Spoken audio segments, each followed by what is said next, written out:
নওগাঁয় 2 সপ্তাহের ব্যবধানে চালের দাম বেড়েছে কেজিতে 3 থেকে 4 টাকা, আর খুচরায় বেড়েছে কেজিতে 4 থেকে 5 টাকা। চাহিদার তুলনায় সরবরাহ কম থাকার অজুহাতে সপ্তাহের ব্যবধানে দিনাজপুরের হিলিতে দেশীয় পেঁয়াজের দাম বেড়েছে কেজিতে 20 টাকা। এক সপ্তাহ আগে প্রতি কেজি দেশীয় পেঁয়াজ প্রকারভেদে 30 থেকে 35 টাকা দরে বিক্রি হলেও বর্তমানে তা বিক্রি হচ্ছে 50 থেকে 55 টাকা দরে।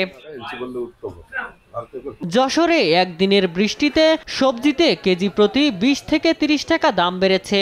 এছাড়া গাজর, টমেটো, সিম, বেগুন সহ সবকিছুর দাম বেড়েছে কেজিতে 30 থেকে 40 টাকা। ব্যবসায়ীরা বলছেন বেশিরভাগ সবজির মৌসুম শেষের দিকে হওয়ায় দাম কিছুটা বেশি।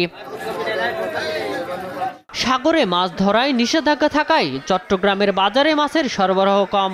এই কারণে কেজি প্রতি 50 থেকে 100 টাকা বাড়তি দামে বিক্রি হচ্ছে সামুদ্রিক মাছ। সেই সঙ্গে নানান মিঠা পানির মাছের দামও বাড়তি। মাছের বাজারে এখন একটু দাম বাড়তি, কারণ মাছ পাওয়া যাচ্ছে কম।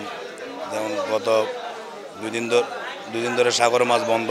পাবদা মাছ আছে 350 টাকা কিনা 400 টাকা বেচা, তেলাপিয়া 250 টাকা 220 টাকা বেচা, মূল্য মাছ 500 550 টাকা বেচা। এখন আগের থেকে দাম কিছু বাড়তি আর কি, তো আশা করি ইনশাল্লাহ গরু আসলে কিছু দাম কমতে পারবে।